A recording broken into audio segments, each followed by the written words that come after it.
Welcome to Uprising. Each episode looks inside what it takes to lead the most dynamic and successful cultural movements.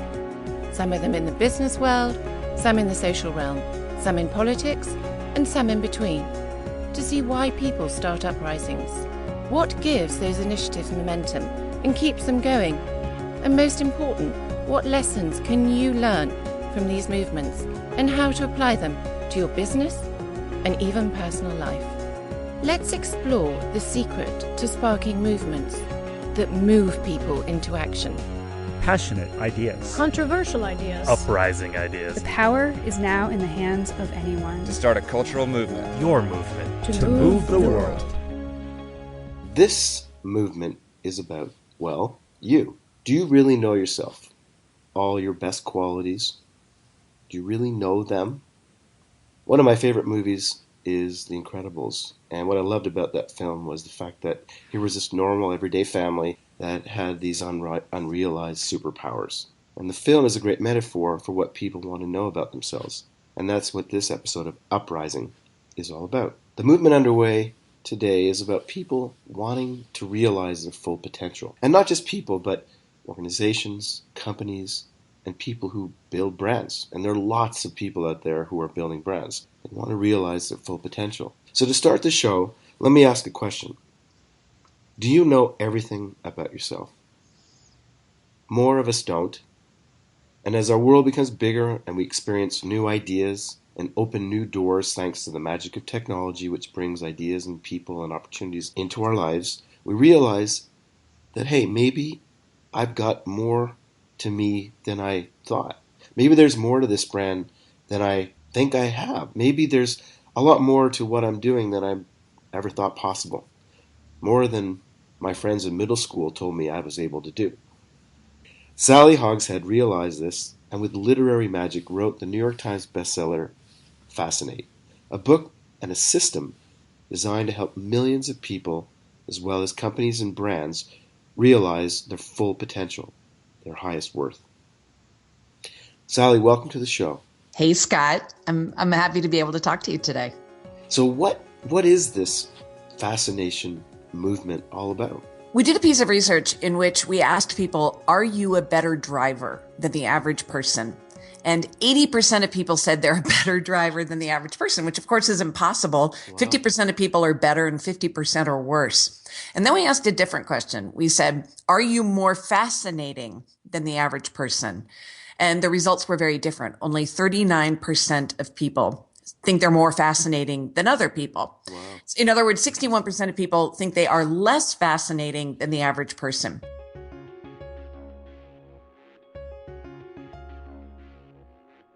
And when I first saw the results of that market study we did, I thought to myself, that's just sad. And then as we looked more deeply into the numbers, what we saw was if you can measure something, then you can build your confidence in that area because you can manage it. You know the old expression, what gets measured gets managed.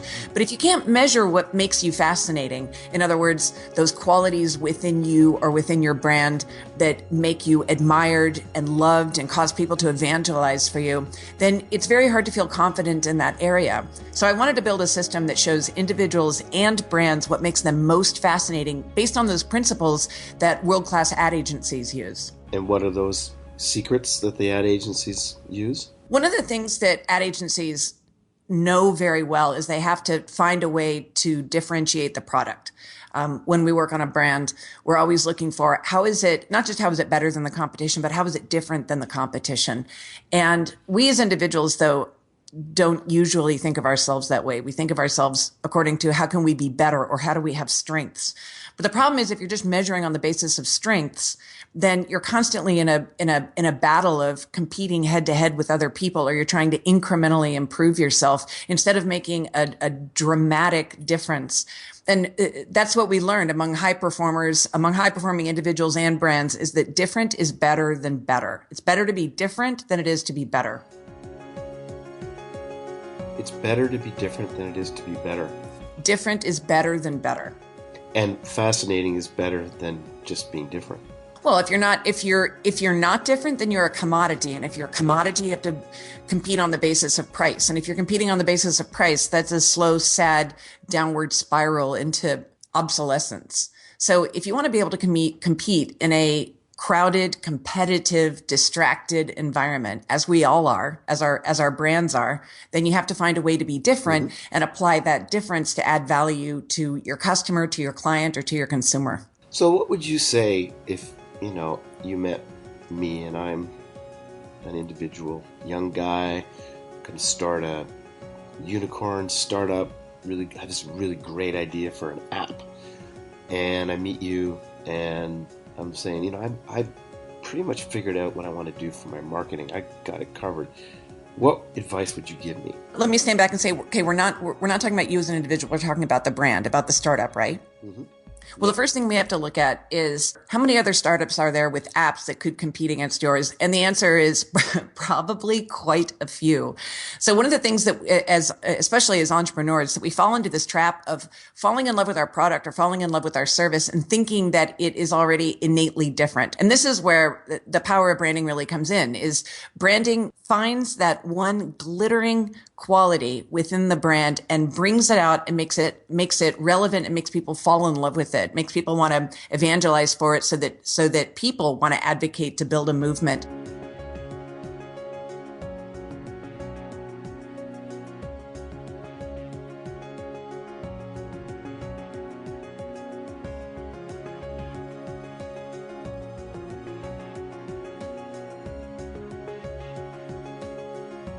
And so with this system, I look back on my decade of working inside some of the best brands, some of the best ad agencies out there, and I saw that no matter which brand I was working with or which agency I was working at, there are certain steps that are still the same. The first thing is you have to be able to identify why somebody should fall in love with the product. What is it about it? Is it because it's so detail oriented that it can keep the consumer safe? Is it because it's such a passionate brand that it gets people to their hearts swell and they stand up and put their hand over their chest? Is it because it's so prestigious that they're willing to pay more money for it? Once you identify that, it becomes pretty easy to start building a strategic roadmap. And these are what I call the 7 advantages. And this system of 7 advantages are almost like 7 different buckets or 7 different modes of communication. And once you establish what is the mode of communication that's going to be most authentically yours that you can own in the marketplace, then it becomes easy for you to make sure that you're going to have consistent messaging that builds momentum, attracts those lovers, the people who love your brand, and gets people out of the middle. Because that's one of the biggest problems that the startup entrepreneur who's trying to release the app is if you're not turning off somebody, you're probably not very fascinating to anybody, especially if you don't have a huge marketing budget. If you're trying to launch an app, you have a choice. You can either have the biggest advertising budget, biggest marketing budget of anybody in your category, or you can be the most fascinating. And if you don't have the biggest budget, if you can't afford to buy enough paid media where you can pound the idea in over and over and over again, then you must be the most fascinating. But the problem is some of the most interesting companies and brands don't have the biggest budget. And so it's important for them to have a system to be able to stand out. What personality triggers are more persuasive than others when you think about this fascinating brand or being this fascinating person? I mean, both, I think, are equally valid. Like, what type of triggers really engage people? Well, there are 7 of them, and this is what the system is built upon. I spent about 4 years researching. If you look at every great political speech, every big idea, even TED Talks, then they all fall into one of these 7 different advantage categories. There's, I mentioned a few of them a moment ago, passion, prestige, alert, which is the language of details. Prestige is the language of excellence. Power is the language of confidence. Trust is the language of stability. Innovation is the language of creativity, and mystique is the language of listening. Once you know which language your brand speaks most authentically, that is going to attract exactly the fans and the consumers that you want, it becomes much easier than to not stop trying to be all things to all people. And I'll give you an example. I did an experiment in which I gave women two pairs of sunglasses, and both sunglasses were exactly the same. The only difference was one pair had a Chanel logo and the other pair did not. And I asked women, how much would you be willing to pay for these sunglasses? They were willing to pay 400% more for the pair with the Chanel logo than the one that didn't. So in other words, they were buying sunglasses, but they were actually paying for the logo. And that's true of many brands. We're buying one thing, but we're paying for another. Another example is Morton salt. 80% of Americans buy Morton salt. But Morton salt is the exact same as generic salt, to the degree that if you sent the salt to a chemistry lab, a chemical lab, they wouldn't be able to tell the difference. But Morton's can charge 187% more for what is the ultimate commodity product. It's salt. So when you look at your brand, if you don't want to compete on the basis of price, then you have to tap into one of these advantages so that you can stand out without spending more money on the marketing budget. That's fascinating. The idea that, salt is basically, this white saline and crystals, and then, you just put it in a package and people spend more on it. If you'd apply that, can you share some tips on some of the successful brands and how you should stand out today? Let's take a look at a brand that is so deeply unfascinating that it has a major competitive disadvantage. And the example I'm going to give you is a restaurant that's in a little sleepy town named New Smyrna, Florida. My husband and I have a beach house in New Smyrna, and there's a drawbridge that has this annoying habit of going up and down randomly based on when the sailboats come through, because the bridge is so low and the masts of the sailboats would hit it. So ding, ding, ding, ding, the drawbridge goes up, traffic backs up, and it's not a charming attribute. It's actually really annoying. And there's a little surf shack that's at the base of the bridge, and they were having a real problem attracting customers because you'd be sitting there enjoying your fish tacos, and then ding, ding, ding, and all of a sudden the cars would back up and the exhaust would start fogging in your face. So the name of this bar, which is Gnarly's Surf Shack, Gnarly's had a great marketing idea. They said, when the bridge is going up, as soon as you hear ding, ding, ding, beers are only 25 cents. So bridge up, price down. And now Gnarly's is flooded with more traffic, more customers that they can handle, because they turned this major geographic disadvantage into the feature point of why people go to Gnarly's, because everybody's waiting for the bridge to go up.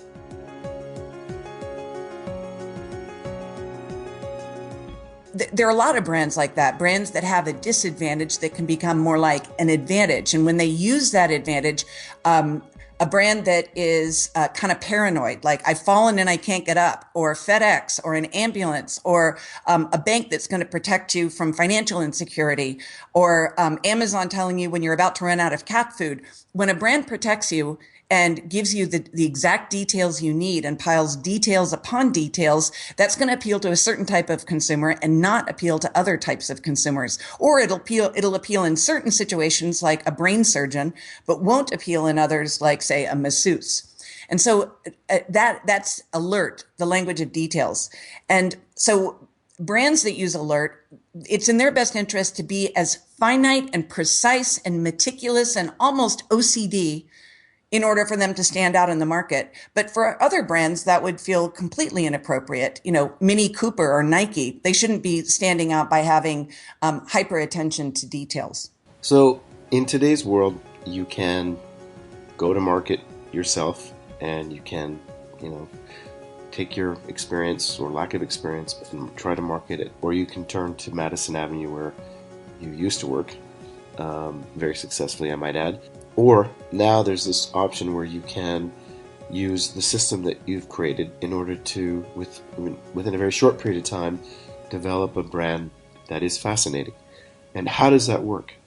The more I started looking at branding, the more I realized that doesn't really exist. There's no do-it-yourself kit. There's not really a shortcut. And I thought that was kind of unfair, because what it means is you have to be of a certain budget hierarchy in order to have a great brand. So I took the system of branding and broke it down almost into a hack. Like there are growth hacks and life hacks. You can think about this like a branding hack. In other words, it's kind of the fast pass to getting to your end message. The first step is to take the free assessment at brandfascination.com. And this is built on the same algorithm that we've used to measure almost 1 million individuals to understand what makes people fascinating. Now we're doing it to help a brand identify what makes it fascinating. So in about 28 questions, it takes about 3 minutes, and it goes through the same question asking that a focus group might. In a focus group, you can very quickly get a lot of meaningful feedback that isn't necessarily conclusive, but it certainly gives you some strategic direction. So you take the assessment, you go into part 2 of the book, and it describes for you what your results mean. In other words, if you're a primary trust brand, meaning you speak the language of stability, then it's really important for you to make sure that you avoid surprises. You have to deliver extremely reliably. You got to do what you say what you do. You can't be changing your logo around. You have to make sure that you're very consistent in the words that you choose. And then in part 3 of the book, we get into the actual messaging. Because my background was a copywriter, I saw that if you can give somebody just a few words to help them describe their brand or help them craft a message, that a lot of times they could build upon that, but they need those starting blocks. So I'm actually opening the book right now while I'm talking to you. Let's say if you're a primary trust brand, and you want to inject some passion into it, then words that you might use are dependable, approachable, and stable. Say you and I are working on a marketing assignment together. You're not, let's say, which is not the case. Let's say you're not creative, or maybe you're not even involved in marketing. Maybe you're in HR. Maybe you're an entrepreneur trying to do it yourself. As long as I give you those starter words, then you could say to clients, we're dependable. Our location is approachable. We're going to be stable in how we serve you. We're going to be hardworking in how we deliver, et cetera. So that's the thing that I think is one of my favorite parts, was actually testing out what are the words that describe different brands so that you can do the message yourself, even if you don't have background in branding. Almost like you can now build your bookshelves yourself, or you can install your kitchen cabinets. So this is the Billy shelf of branding. I mean, it's like, or I could go even further, like just as Susan Sontag did for photography or Marshall McLuhan did for television, what you've really done is set out to provide a complete system for branding that you can, as a small business or as a, as you said, HR or in any area, use those principles very effectively. So I have one last question for you, and this is more a personal question. What do you strive for? I want to create work that matters. And when I worked in advertising, I head over heels loved being a copywriter, and I loved that process of coming in and articulating something that had never really been said in quite that way before. And my favorite thing was writing manifestos.